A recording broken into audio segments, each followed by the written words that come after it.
los minerales son los componentes básicos de la roca. No, una roca finalmente es un sólido que es una mezcla de minerales. Bueno, un mineral es un sólido formado naturalmente, un orgánico cristalino, con un rango de composición química y propiedades físicas que conocemos. Nosotros podemos determinar pues, qué minerales tenemos. Hay algunas veces que los cristales son muy chiquitos, nosotros los tenemos que determinar de formas microscópicas, pero aquí les pongo un macro, ¿no? Macro de pirita, estos son estos cubitos. Cada cristal depende de su composición química. Como un cristal es un arreglo de átomos en el espacio que están repetidos, forman figuras geométricas. Cuando crece mucho, cuando un cristal es bastante puro, pues forman estas.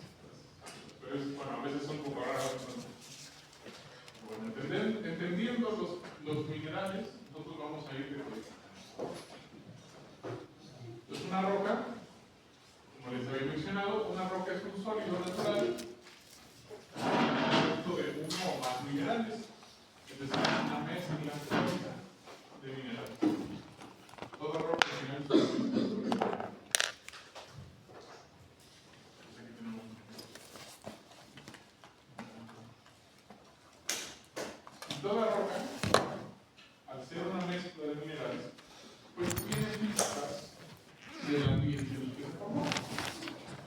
Nosotros podemos ver aquí una roca que llamamos cortina. Es una roca, vamos a ir por cada grupo. La dividimos en tres grupos: sedimentarias, ígneas y metamórficas. Vamos a ir viendo qué implica cada uno. Pero bueno, esta es una roca que tiene muchos granitos de arena y bueno, casi tal vez la resolución no lo permite ver bien. Pero aquí hay unas conchitas, una concha de almejas, una concha de caracoles, muchos tipos de conchas conforman esta roca y están entrelazadas. Esto ya nos va diciendo un poco, bueno, en qué lugar se puede haber formado. Por ejemplo, en este caso, una roca. Hemos visto, si vamos a la playa, hemos ido observadores, vemos que tenemos arena y tenemos muchas veces las conchas de los animales, de los organismos que han muerto, que han quedado sedimentadas, se van acumulando, entonces van formando rocas de este tipo. Esta, por ejemplo, de acá, escoria basáltica. Esta es una roca que es común, por ejemplo, si van al sur de la ciudad, si van a, por ejemplo, Ciudad Universitaria, allá por Loma, hay muchas. Esta roca, pues la vemos que tiene muchas burbujitas adentro. Esta es como muy poroso, muy jugoso, muy poroso. Este tipo de rocas pues son el resultado de erupciones volcánicas. El magma tiene gases adentro, y entonces cuando ocurre una erupción, ese gas pues tiende a pasar de una presión que tiene sobre los estratos, a liberar la presión, y entonces ese gas se sube, pero como la roca se solidifica alrededor, como el magma se solidifica alrededor, pues lo encierra y forma este tipo de rocas. Entonces esas rocas que se forman a partir del lava o magma les llamamos ígneas. Las sedimentarias les llamamos sedimentarias porque se forman a partir de sedimentos. Vamos a ir viendo acá. Y acá tenemos una roca que presenta unas capas, pero estas están dobladas, así como apachurradas. Y aquí hay varios minerales, todas esas capas son del mismo mineral.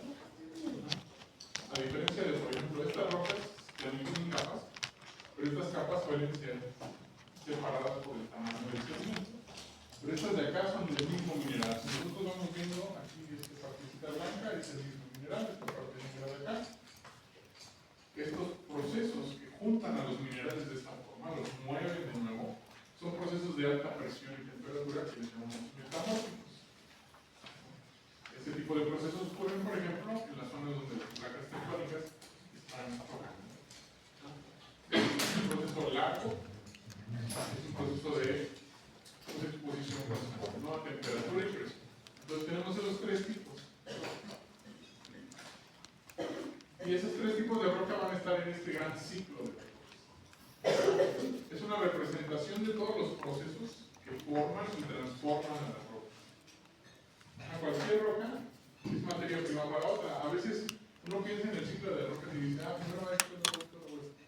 Pero si se fijan, hay varias flechas. Aquí tenemos al magma, la lava, que se enfría, se cristaliza y forma rocas, ya sea plutónicas o volcánicas. Vamos a ver qué se trata de eso, pero rápidamente pues podemos pasar por un proceso de fusión y pasa de nuevo este material, se vuelve a estar en contacto con magma, vuelve a estar en contacto con lava, se vuelve a derretir y puede pasar a ser un nuevo magma. O puede pasar por un metamorfismo, de nuevo les digo, presiones y temperaturas muy altas, transformarse en una metamórfica, o pasar por procesos sedimentarios, volverse sedimento y una roca sedimentaria. Vamos a ir viendo cada uno, nada más les digo, en general hay un gran proceso principal, pero no necesariamente es el único camino. Es lo que les quiero decir aquí. Entonces, normalmente empezamos siempre desde la magma y el lava, la cristalización, las rocas ígneas. Las rocas ígneas están aquí, las sedimentarias están acá y las metamórficas. Entonces, este proceso es la forma en la que lo solemos explicar, ¿no? En geología, para que no sea tan confuso, porque pues, si bien hay muchas posibles formas, pues para entenderlo es un poco enorme. Entonces vamos a verlo enorme.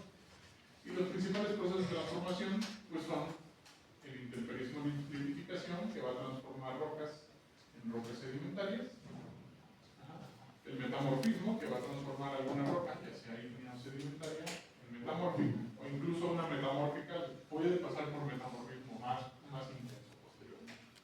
Y la fusión cristalización, cualquiera de estas también está, va a pasar a temperaturas extremas en las que ya se derrita de nuevo, en la que pase de nuevo a ser pues magma, pase a estar en contacto con el magma y se reintegre, pues vuelve por este proceso de fusión, se vuelve magma de nuevo o lava.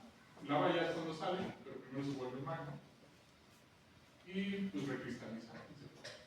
No se limita. Empezando por los procesos ígneos, los procesos de la lava y del magma. Entonces, rápidamente, magma es esta roca derretida que está debajo de la corteza terrestre, y la lava es la que ya, así es como la diferencia. ¿Sí?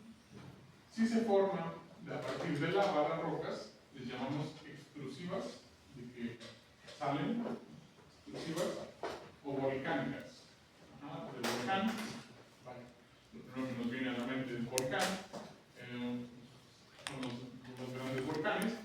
Sin embargo, pues el nombre viene de un dios romano, ¿no? Que también da nombre a los mismos volcanes. El dios volcán, que era el equivalente griego al dios griego Hefesto, era un guerrero y por eso se llama. Las rocas ígneas extrusivas o volcánicas se forman a partir de lava. Luego hay rocas que se forman a partir del magma. El magma puede enfriarse por ciertos procesos, irse moviendo a ciertas zonas más alejadas, más hacia la parte de la corteza, enfriarse durante un tiempo. Este es un tiempo largo, claro. Pero bueno, se cristalizan en el interior de la corteza y forman rocas intrusivas, que están dentro. O plutónicas, de Plutón, el equivalente griego sería Hades, el inframundo, ¿no? Por eso aquí abajo. Rocas ígneas plutónicas intrusivas se forman a partir de magma. Entonces el magma o la lava pasa por un proceso que se llama cristalización. El magma, como les dije, es la roca derretida. Y este material incandescente está compuesto por varios elementos. Hay muchos elementos en los elementos mayores, aquí se los pongo: hierro, silicio, magnesio, y hay mucha agua en el magma. Entonces, todos estos elementos, todos estos compuestos, pues están en altas temperaturas, están moviéndose, están en el alta movimiento, en un constante, tienen mucha energía. Entonces, esa energía va a ir bajando y se va a ir refrigerando. Y al irse enfriando, van a ir formando cristales. Se van a ir ordenando, y van a ir formando diferentes cristales, dependiendo de la composición del magma o de la composición de la lava. Los cristales pues son, como les dije, un sólido ordenado, un sólido en el que tenemos un arreglo perfectamente ordenado de los átomos, dependiendo de su composición química. Esto es todo un campo de estudio, ¿no? Si los podemos hablar un montón de todos los cristales que pueda haber, pero en general nada más es eso. Es un sólido ordenado, tiene repetición de un patrón de átomos. Y esos cristales continúan creciendo. Estos cristales tienden a crecer en un proceso que se llama autigénesis, que se llama así porque se forman ahí donde están, se forman in situ. Entonces empiezan a crecer porque las mismas moléculas, los mismos átomos tienen afinidad por otras moléculas de su misma composición, mientras se van enfriando. Entonces eso va haciendo que crezcan. Pues podemos tener óxidos de sílice con hierro y magnesio, diferentes tipos de minerales. Aquí les pongo este verdecito, sería como un olivino y otros grupos de minerales. Pero bueno, no vamos a meternos tanto. Entonces va. Y recordemos que tenemos agua, ¿no? Tenemos agua en forma de vapor durante mucho de este proceso. Entonces la composición, una forma de diferenciar las rocas ígneas es por su composición. Ya vimos primero, la primera forma era por donde se formaron, ¿no? Si era una ígnea extrusiva o intrusiva. Ahora, su composición también es otra subdivisión. Esta pues, se forma principalmente por dos grandes grupos de silicatos. Los silicatos son óxidos de sílice. Entonces tenemos algunos que son claros y otros que son oscuros. Los claros tienen un alto contenido de sílice, y se forman a menor temperatura. Por ejemplo, estos, un feldespato, un cuarzo, una moscovita. Y hay silicatos oscuros que tienen un alto contenido de hierro y magnesio. La biotita, o blenda, o olivita. Si se fijan, pues tienen colores más claros y más oscuros. Es un poco más compleja la división, pero podemos generalizarlo. Entonces, a menor temperatura va a haber más silicatos claros, a mayor temperatura más oscuros. Entonces, ¿esto qué significa? Que podemos ordenar cómo, en qué temperaturas ocurrió la cristalización en una roca que estamos observando. Esto lo observó por primera vez Manuel de Bowen, hizo le llamamos la serie de Bowen, la serie de cristalización. Es una serie de reacción donde nosotros podemos, dependiendo de la composición original del magma o de la lava, clasificar las rocas. Primero se forman a grandes temperaturas. Si nosotros nos imaginamos un óxido de sílice, es como una piramidita. Una piramidita con 4 oxígenos y adentro. Entonces, ¿cómo se puede ordenar esto? Pues de ciertas formas. El olivino, pues nada más es una piramidita sola, que va creciendo, va creciendo. Piroxeno, pues son varias piramiditas en una línea. Anfibol se va haciendo como doble cadenita. Y las ligas son como capitas. Entonces es una roca, las rocas son unos minerales que podemos separar así como capitas. Y bueno, se van formando de distintas temperaturas, finalmente. Aquí tenemos una serie que se llama la serie discontinua, que es esa de olivino, piroxeno, anfibol y mica, que va variando en la complejidad de su cristal. Y hay otra serie que es la serie continua, de feldespatos, que tienen más esta forma. Si vemos, aquí vamos como que avanzando de lo simple a lo más complejo, y ya son ordenamientos en tercera dimensión de los cristales. Los que tienen el cuarzo, por eso el cuarzo es más resistente, más duro que otros cristalitos que están acá, porque su ordenamiento es más, digamos que cierra los espacios más entre los óxidos de sílice. Y bueno, va avanzando y esa serie continua, pues lo que va a cambiar simplemente es su composición. La serie de feldespato, pues va a haber unos que son ricos en calcio y otros que son ricos en sodio, que se forman a temperaturas más bajas, más altas. Entonces, al final, esa serie de Bohr permite hacer una clasificación que divide a las rocas ígneas en 4 grupos, dependiendo de esta composición mineral. Como podemos ver, tenemos aquí varios minerales, no el cuarzo, el feldespato. Si vemos aquí, hacia más calcio se va para acá, hacia más sodio se va para acá. ¿Por qué? Porque hacia acá estamos infiriendo más temperatura, hacia acá menor temperatura. Como les dije, los claros están en menor temperatura y los oscuros en mayor temperatura. Entonces, incrementa el sílice hacia acá, a la menor temperatura, incrementa el potasio y el sodio hacia acá, y hacia acá incrementa el hierro, magnesio y calcio a más temperatura. Y entonces podemos ya irnos explicando en 4 grupos grandes: graníticas, andesíticas, basálticas y estromórficas. Vamos a ir viendo cada uno, ¿no? Porque los nombres ahorita son medio raros, pero tienen su razón cada uno. Entonces, las primeras son las félsicas o graníticas. Se llaman así muchas veces, como acá en geología. En geología, pues, se le pone el nombre de la primera roca que se describió con estas características, o la más evidente, la más conocida, en este caso el granito. El granito, pues, es una roca que es claramente compuesta por muchos minerales de silicatos claros, tiene mucho color claro, y algunos puntitos negros, porque pues, no son perfectamente puros de solo silicatos claros oscuros de la roca. Entonces, estas graníticas tienen un alto contenido de sílice, un alto contenido de minerales de silicatos claros y bajo contenido de hierro magnesio. Y son las menos densas. Esto va a ser importante para explicar algunos procesos de la Tierra, ¿no? Pero las rocas graníticas y félsicas son menos densas que las otras. Están compuestas principalmente de feldespatos y sílice y por eso se llaman félsicas, ¿no? Félsicas.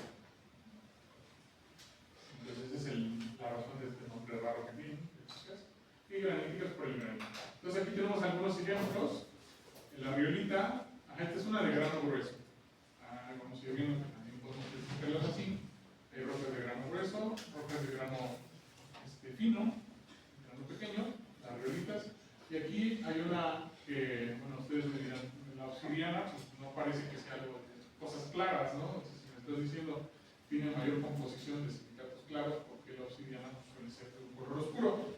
En este caso, la obsidiana es un caso especial, porque en vez de ser un cristal, como estas de acá, está compuesta de cristales, es un vidrio que se forma en un enfriamiento muy rápido. Por eso tiene otras características. Pero finalmente la obsidiana es de una composición más félsica. Y bueno, algunos ejemplos de minerales claros que estamos descomponiendo. Aquí moscovita, cuarzo, y los oscuros, biotita. Pues tenemos un 10% de silicatos oscuros, esto es lo importante, ¿no? Una menor composición. Y aquí los veríamos en esta tablita que les había puesto, para la clasificación, pues, la línea, vemos muy poquitos oscuros. Y se me olvidó mencionar la piedra pómez, en una composición félsica. Y bueno, la mayor parte de la corteza continental está compuesta de rocas félsicas. Recordemos esto, que son menos densas. Hay otras rocas que le llamamos intermedias o andesíticas. Su contenido de sílice sigue siendo mayor que el de hierro magnesio, pero es una relación 25 a 75%.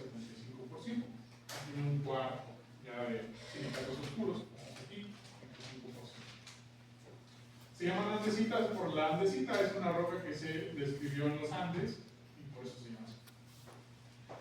Principalmente este tipo de roca va a estar en cordilleras costeras. El porqué de esto pues, va a tener un poco de sentido ya que veamos el siguiente grupo de roca. Y aquí un ejemplo de grano fino, andesita, y un ejemplo de grano grueso, diorita.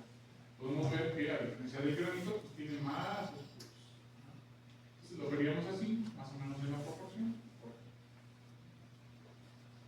Entonces se llaman intermedios, pero ¿por qué se llaman intermedias? ¿Intermedio entre qué y qué? Pues es intermedia entre las que vimos antes, las félsicas, y estas de acá, las máficas o o basálticas. Se llaman máficas, ¿por qué?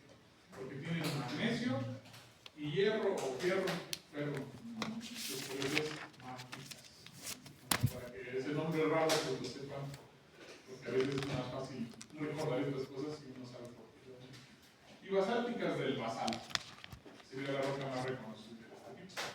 Tenemos un mayor contenido de hierro magnesio, o sea, un mayor contenido de silicatos oscuros, ya un 45%, estamos en esta zona, un poquito más para acá.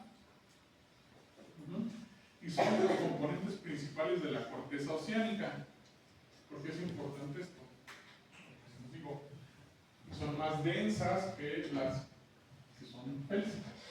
Entonces, al ser más densas que las félsicas, cuando hay procesos de tectónica, por ejemplo, la corteza oceánica tiende a irse hacia abajo de la corteza continental, porque por esta densidad, cuando tocan, esta se va más hacia abajo, cabalga la parte de la corteza continental sobre la corteza oceánica. Entonces por eso se dan ciertos procesos de que se subduzca la placa oceánica debajo de la continental. Y en esta mezcla, en esta zona de mezcla donde estamos teniendo minerales tanto, bueno, tenemos rocas tanto composiciones más máficas, composiciones más félsicas, pues se generan cosas intermedias, ¿cómo se llama? ¿No? Es un poco más complejo que esto, pero es una simplificación que sirve para recordarlo. Entonces estas son las intermedias. Y las máficas basálticas. Bien, pero acá había otra zona donde teníamos mayor composición de silicatos oscuros todavía.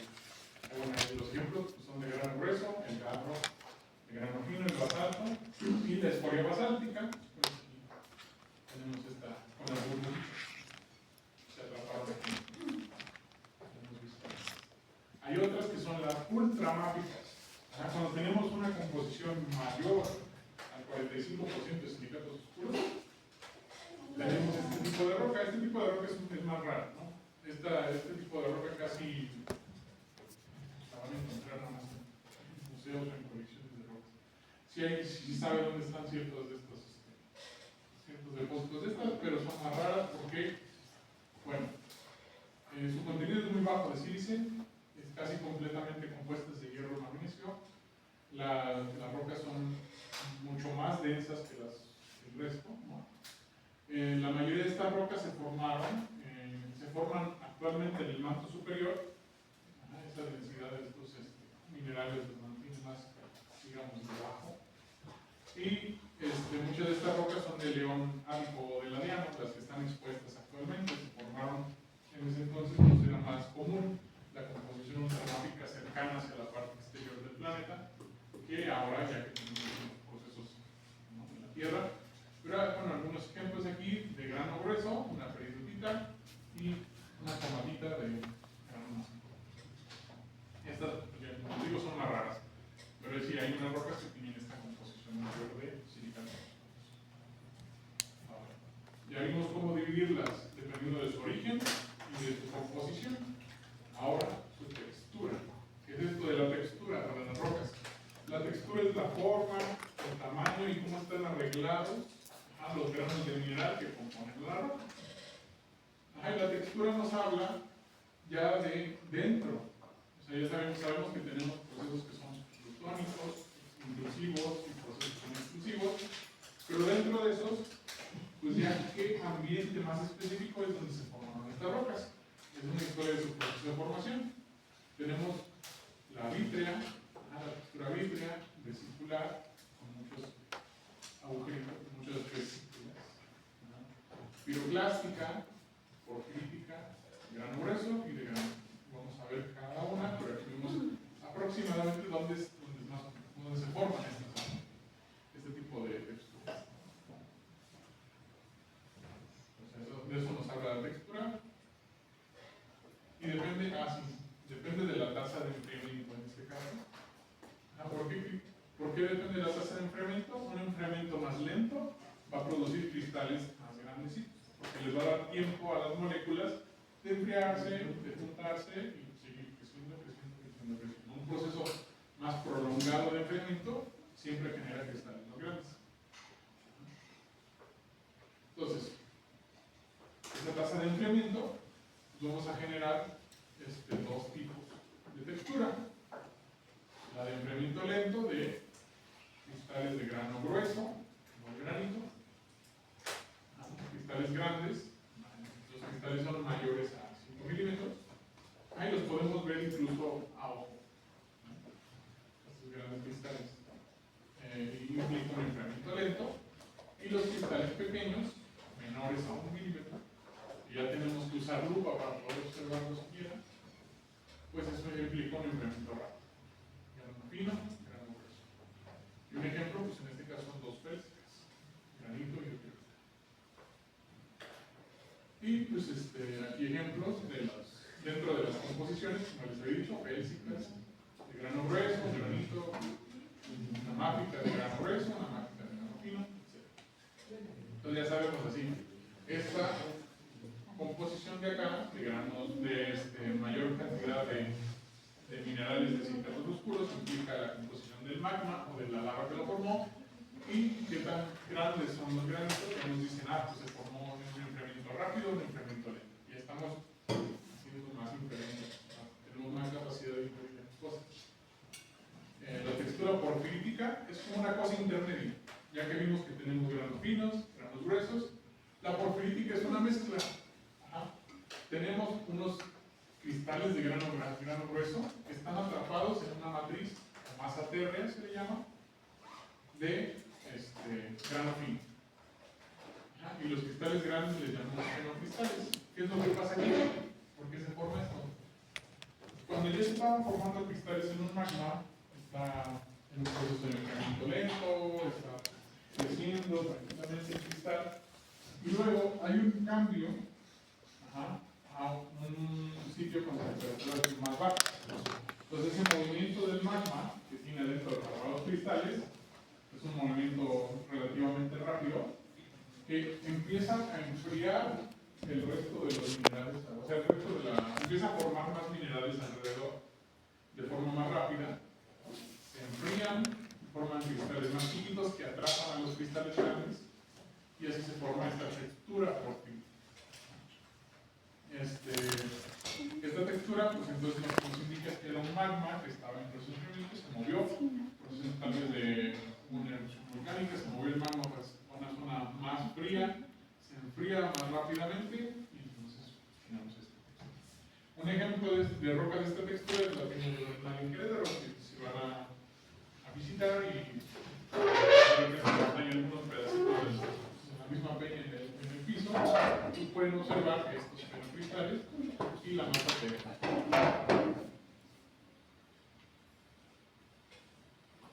La que sigue es la textura vítrea. Como les había dicho, esto no es de cristales, la textura vítrea es de vidrio. Aquí en el caso de la obsidiana, por ejemplo, es roca derretida que es lanzada por erupciones a la atmósfera o es acercada a la atmósfera de una forma mucho más rápida. Este enfriamiento extremadamente rápido, porque si bien el enfriamiento que forma la textura fina es rápido relativamente, el enfriamiento del vidrio es inmediato. Entonces este enfriamiento, esta exposición ya a las condiciones de la atmósfera externa, enfría rápidamente y hace que los átomos se acomoden así perfectamente como acá en el cristal. En el cristal de cuarzo, pues, un arreglo preciso de todas las moléculas. En el vidrio realmente es como una especie de sólido, fluido extraño. Los vidrios siguen fluyendo de cierta forma, se siguen moviendo las moléculas, muy lento, pero sí sigue ocurriendo. Y bueno, completamente desordenado, como lo vemos aquí. Entonces la obsidiana, como no se forman los cristales de los silicatos claros y de los oscuros, esta mezcla pues hace que veamos que se vea como todo oscuro. Está todo ahí mezclado, está todo, digamos, fluyendo. Y bueno, esa es la textura vítrea y nos habla de un enfriamiento extremadamente rápido, casi Y la textura vesicular, bueno, la textura vesicular se debe, como les había dicho, tenemos gases en el magma, tenemos gases en la lava, tenemos agua en forma de vapor, y eso, cuando hay un movimiento de la masa de magma hacia condiciones de menor presión, tenemos la gran presión de la corteza terrestre y luego se mueve para salir, ese movimiento, esa liberación de la presión genera, como en el caso de los refrescos, cuando los abrimos, el refresco tiene dióxido de carbono a presión, nosotros lo abrimos, hacemos que se iguale con la presión de la atmósfera, que es menor, y entonces sube todo el gas. Y aquí pasa lo mismo, sube el gas, pero como está en proceso de cristalización, el magma y la lava, esta cristalización rápida atrapa ese gas y tenemos muchos agujeritos. Todos los agujeritos donde estaba el gas, donde estaba el vapor. La piedra pómex es, digamos, la espuma liberada de lava viscosa en una erupción volcánica. Esta sale, digamos, disparada, se enfría rápidamente y como tiene tanto gas, pues nosotros si agarramos un pedacito de piedra pómex, pues si han tenido una de esta roca, la ponen en agua y flota, que tiene mucho gas alrededor y casi no tiene mineral alrededor. Entonces es una cosa que ocurre solamente en las erupciones volcánicas. Y la lava, que es un poco más, que está en proceso de enfriamiento más cercano a la corteza, esta sale disparada, ¿no? Entonces se va enfriando en la corteza, atrapando también los gases, pero forma la escoria basáltica, que podemos observar en zonas donde hubo erupciones volcánicas. Podemos tener diferentes texturas. Estas fueron descritas están en la lengua de Hawái, ¿no? Está el AA, que es la menos viscosa, con menos gases, que se forma una textura más rugosa. ¿Sí? La podemos ver aquí. Y la Bahoehoe, que es como almohaditas, que se van formando. Pero pues también se van llenando de agujeritos por dentro. Pues esas son las dos grandes texturas de la escoria. Y bueno, eso es lo que ocurre. Procesos de enfriamiento alta pérdida. Y finalmente, bueno, aquí tenemos otra textura que es la piroclástica. La piroclástica está formada por pedazos de roca y de ceniza que se separan del cráter en una erupción, están calientes, se funden y pueden llegar a depositarse en forma de lo que llamamos brecas volcánicas. Esto es grandes pedazos de roca que se funden con la ceniza alrededor y forman esta roca de acá. Y también se puede formar toba volcánica. ¿Por qué? Porque la ceniza no necesariamente se deposita solo cerca del volcán, sino que esa ceniza se libera y pasa a un proceso que le llamamos como entre ígneo y sedimentario, un proceso ígneo-sedimentario. ¿Por qué? La ceniza se libera, está caliente, pero igual cae en un sitio y puede atrapar, por ejemplo, hojas. Aquí tenemos otros fósiles de hojas preservados en una toba volcánica. Esta ceniza que va quedando capitas, y luego se solidifica. Entonces, muchas veces, digamos, se dice, ¿no? Los fósiles solamente ocurren en rocas sedimentarias. Pero aquí hay una excepción porque este es un proceso ígneo-sedimentario. Tanto contribuye la parte ígnea como la parte de los sedimentos. Entonces, de estas rocas son de las pocas rocas no sedimentarias que pueden tener evidencia fósil. Una de esas evidencias muy importantes son las huellas de Letón, que fueron de las primeras huellas que se tuvieron de nuestros ancestros homínidos, nuestros parientes homínidos, de que ya andaban en dos patas, andaban erguidos. Que incluso aquí en las huellas pues, podemos ver que uno iba acompañado por uno más chiquito. Entonces podemos ir reconstruyendo ese momento que hubo en ese tiempo con las huellas de Letón. En esas huellas de Letón hay muchos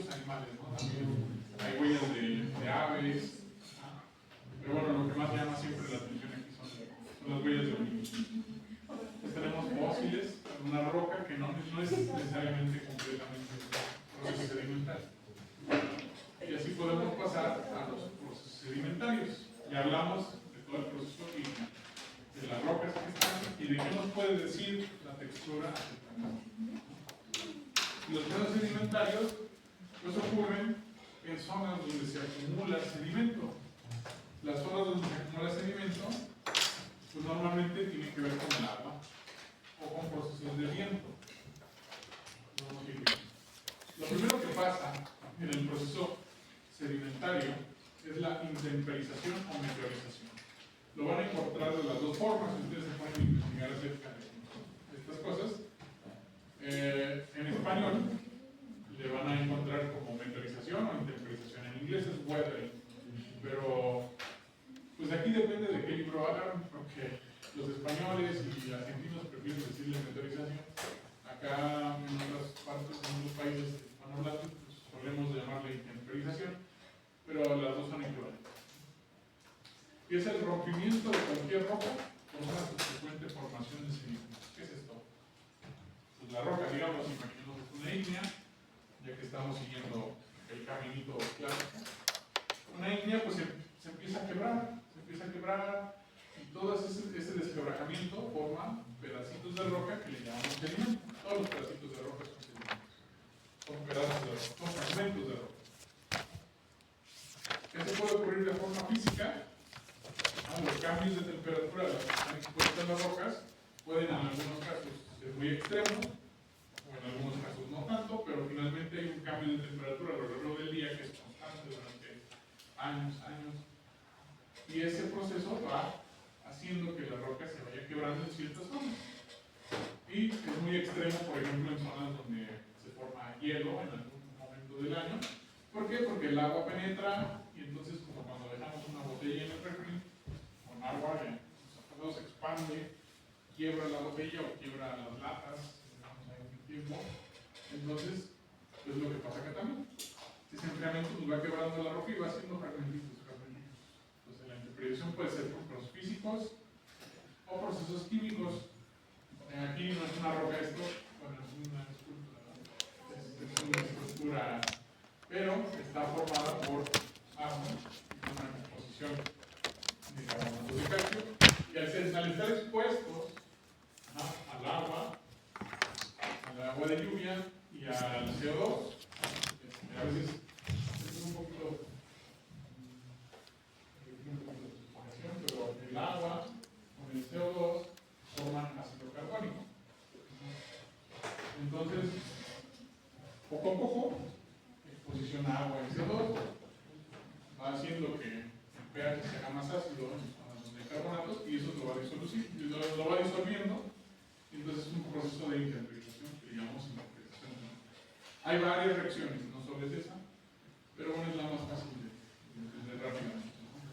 Entonces se puede ir por procesos químicos o la roca se puede ir deshaciendo, pero la intemperización únicamente es que la roca se vaya deshaciendo, se vaya condensando, se vaya haciendo sedimentos. Pero cuando ya ocurre el transporte, es cuando hablamos de erosión. A veces uno los confunde, ¿no?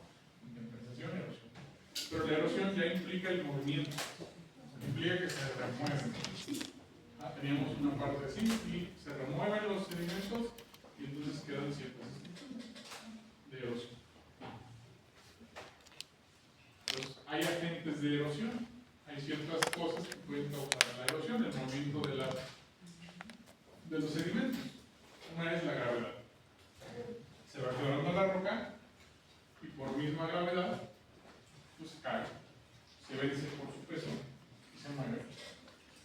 Ha pasado de un sitio con mayor energía a menor energía. Y eso comúnmente es la razón de varios derrumbes. Por eso hay que estudiar las rocas en ciertos sitios para saber si hay cierto riesgo de que haya derrumbes.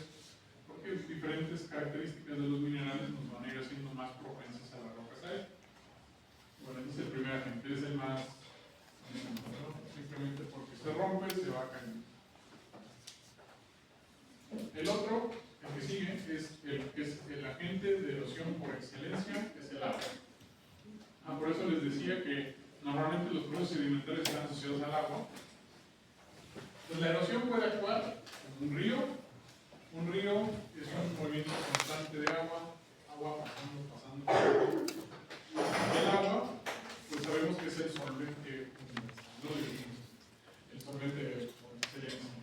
Este va llevándose los minerales y también la fuerza que lleva puede tener una fuerza pues bastante durante un tiempo prolongado, y los minerales que lleva en sí adentro del agua, porque no, el agua puede llevar por esa misma fuerza agarrar los minerales que son más duros que otros minerales que están en las rocas y van funcionando como una lima. Entonces poco a poco pasamos a estos procesos de acá, bueno, estas estructuras de acá, que son los grandes cañones. Estos cañones no es solamente un proceso de la pura agua, o sea, no es que el agua lleve una fuerza así tan grande que va moviendo todo, sino que estos cañones es por un proceso tanto de que el agua va cortando, la roca va moviendo, va removiendo, va disolviendo, pero también porque va subiendo, por un proceso tectónico va subiendo una parte de la corteza, y es como si pasáramos el cuchillo, tenemos el cuchillo y un pastel y vamos a hacer. Entonces, por eso se forman estos grandes cañones. No es solamente porque el agua lleve tanta fuerza, pero a lo largo de los años, bueno, aquí tenemos la caricatura, ¿no? Que se pelea el río con la tierra y que el río sigue constante, por millones de años, y sigue partiendo. Entonces se va removiendo, va erosionando. También el mar puede erosionar. El mar, pues tenemos los procesos de oleaje, por el viento. Ese proceso de oleaje va aumentando la energía y va llevándose poco a poco la roca, de forma que puedes completar. Entonces las costas, podemos saber relativamente qué tan viejo, qué tan nueva es una costa, porque tanta roca tiene. Si una costa es más rocosa, es una costa relativamente más nueva, y una roca que tiene más arena, y ya todo está lícito, marido ya con arena, pues se puede inferir que es una costa más vieja, que lleva un proceso de erosión más avanzado. Ahora, el agua no solo actúa de forma líquida, también actúa de forma sólida. Podemos decir que es otro agente de erosión diferente, que son los glaciares. Pues los glaciares, al ir avanzando, los grandes glaciares funcionan como un tipo de excavadora, una cuña. Este avance de los glaciares va empujando materiales. Aquí, a diferencia de los ríos y el mar, el río y el mar llevan cierta energía, y en algún momento el río se va a detener y va a desembocar en una cuenca. Pero esta es la Pues en el mar, en el lago, y va disminuyendo su energía y va clasificando los alimentos. Pero el glaciar se lleva todo. Lo grande y lo chico, todo se empuja como una excavadora. Va creciendo, hay momentos en los que retrocede, hay momentos en los que vuelve a crecer y forma estas cosas que están acá, que se llaman morrenas terminales. Podemos ver aquí es una zona donde se movieron grandes cantidades de materiales, tanto grandes, chicos, mezclados, pedazos de roca, todo eso que venía de la parte de la montaña que empujó el glaciar a la impresión. Entonces eso nos permite reconstruir zonas en las que hubo glaciares. Porque zonas donde hubo glaciares tenemos evidencias de las morrenas.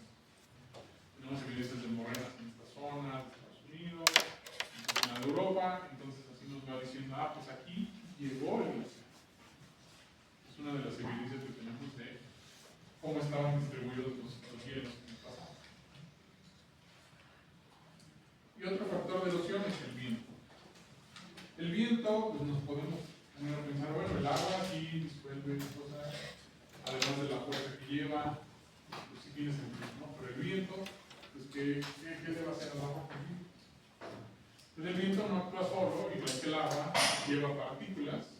En este caso, el viento puede levantar ciertos elementos que, recordemos, están compuestos de diferentes minerales, y estos minerales pueden ser más duros que otros. La dureza del mineral la medimos rozando. Entonces, si un mineral roza a otro es más duro, entonces lo va removiendo, puede funcionar, entonces funciona como una lija. Y a lo largo del tiempo, este levantamiento de la arena, porque estos procesos de erosión eólica ocurren más en zonas donde hay arena, zonas desérticas, por ejemplo. Se levanta esa arena y va puliendo, puliendo, puliendo, y va formando estructuras como estas. Entonces, el viento solo levanta hasta cierto punto estos sedimentos y hasta cierto punto va ocurriendo la erosión. Entonces ocurre nada más en la parte de la base y poco a poco pues eso va perdiéndose esta parte hasta que se quiebra y pues va, por gravedad se va perdiendo. Pero entonces hay muchos tipos de estructuras que se forman por este proceso eólico, pero tienen en común que pues actúan desde la base. Aquí, por ejemplo, esta, pues es una clásica, ¿no? De las caricaturas del coyote que se usa para tratar de atrapar el correcaminos. Ya no sé si les tocó esa, pero bueno. Pues otra estructura que de nuevo se va perdiendo la parte de la base y poco a poco se va remodelando. Entonces quedan estas estructuras chistosas. Pero bueno, el viento también puede hacer erosión. Entonces ya que pasamos de esta parte, o sea, primero tenemos interpretación y debe haber un proceso de erosión. No se mueve el sedimento. Hay un punto en el que la energía ya no es suficiente para mantener los sedimentos ya sea en el agua o ya sea en el aire, en el viento. Este proceso en el que ya se detiene es en el que los sedimentos se dejan de mover y se quedan en un sitio, se llama depósito. El depósito